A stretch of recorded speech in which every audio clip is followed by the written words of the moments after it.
గొప్ప నాయకుడు, స్ఫూర్తి ప్రదాత రాజీవ్ గాంధీ ఈనాటి యువతకు స్ఫూర్తిగా ఉండాలి.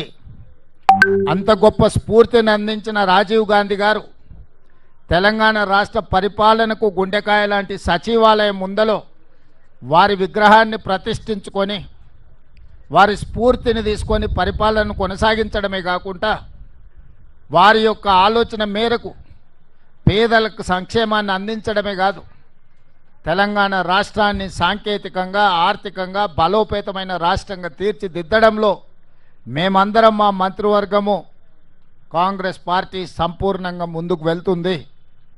వారిని ఆదర్శంగా తీసుకొని వారి విగ్రహాన్ని ఇక్కడ ప్రతిష్ఠించుకొని కోట్లాది మంది భారతీయ యువకులకు రాజీవ్ గాంధీ స్ఫూర్తిని ఈరోజు మనం నింపగలిగినము. అందుకే ఆ నాయకుడిని ఆదర్శంగా తీసుకొని తెలంగాణ రాష్ట్రంలో పరిపాలన కొనసాగిస్తున్నాము.